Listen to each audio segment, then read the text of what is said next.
Hey guys, welcome back to the channel. We are on devotion number 65 and the camera is not. This one is called Speak Truth, and the scripture comes from Luke 6:45, and it says, "The good person out of the good treasure of his heart produces good, and the evil person out of his evil treasure produces evil, for out of the abundance of the heart is his mouth speaks." And it says, do you know any of these kinds of people? The Debbie Downers, the everything is wrongers, or even the everything is greaters? How is your own soul? Is filled with the light of Jesus, or is it down about things that happen in life? Sometimes it's hard for us to accept that his plans are different from ours, and when we don't get the promotion or new job, or succeed at mastering that new interest, we can really get disappointed. We see the doors that God closed for us as missed opportunities or unanswered prayers. But maybe the unanswered prayers were actually answered in a way you would never dreamed and would never understand. Only good news. Only God knows. The part that the sad part is that when we feel defeated by what we think are missed opportunities, we tend to pour out our negative feelings onto those around us. It's true. When the heart is filled with God's love, we attract the good in people around us. When we're in His healthy state, people want to be around us because they are drawn to the light. However, when we fill the heart with negativity, it spills over in what we say, and we start attracting the darkness in people around us. When we speak the truth, our heart is filled with the light and love of Jesus.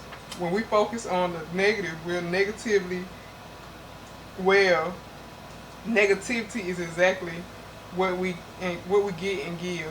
What will you build your life and soul upon? How will you choose to respond to life circumstances when we're down? It's easy for us to start believing that we're not good enough, and we forget about the great thing God has in store for us. Is your heart filled with negativity today? If so, can you pinpoint the reason why you are feeling this way? Once you recognize the pain point, ask God to help you walk through your feelings of negativity and disappointment. He wants all of you, and that includes the hard, not so beautiful stuff.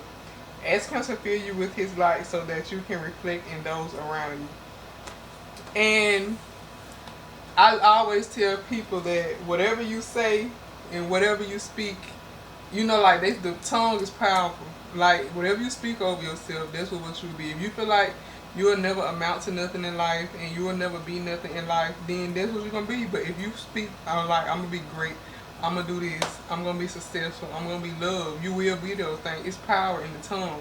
And like I said, like we like to, some of the stuff we want that God don't give to us, we feel like it's a missed opportunity.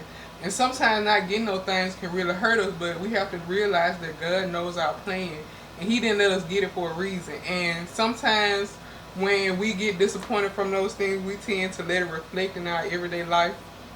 And I can be a person, I can attest to that because I've done it before. We all done it. When something don't go our way or you didn't get something you want, you mad, and it reflecting everything else you do because you're down, you hurt about it, and you just let the negativity affect everything else in your life. Even if this side of your life going good, if that mess up, then it gonna affect the other side of your life. And we need to stop letting it do that to us, because if God didn't give it to us, He know why He didn't give it to us, and He didn't give it to us for a reason. And like I said, you can run into those people that always talk down on stuff. Like you can tell them good news, and they gonna find a negative out of it. But you gotta ignore those type of people. Don't. That's why I really believe in not telling people stuff. Like if I pray for God to God for something, and He bless me with it, and like even if it's something that I gotta do over time, I don't tell nobody. Like with school, I just started talking about school. I'm finished now. That's the only reason I started talking about it. But like the whole time I've been in school, I ain't even been telling nobody. I had graduation in May. I didn't tell nobody.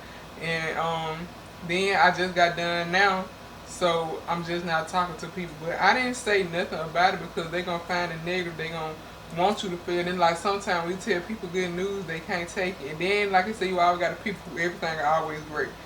Ain't nobody life always great for nothing. They do that to try to bring you down because you're gonna feel like, dang, their life always great. Why mine? Why I go through so much stuff? But they telling the story anyway.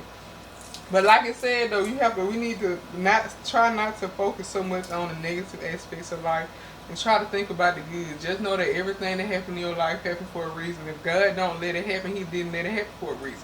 So instead of thinking negatively about it, just be like, okay, God didn't let that happen because He was saving me. So be thankful for it, And you got this says, do a soul check.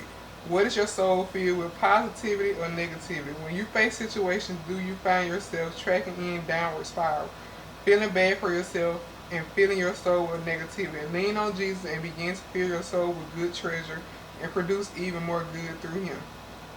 It was something else I wanted to say. Um, oh yeah, when it say pinpoint the reason. If you know what it is that's making you sad or making you be negative in other aspects of your life, even if it's a person, you need to give it to God and let it go. Because if you're making your life that miserable in all other aspects, then it's not what you need in your life. Like it could be a person, a job, I mean a living environment, anything. Pray to God that He remove it from you so it won't affect the rest of your life. But y'all, that was the devotion number 65, I think. So yeah, I'll see y'all in 66. Y'all have a good day.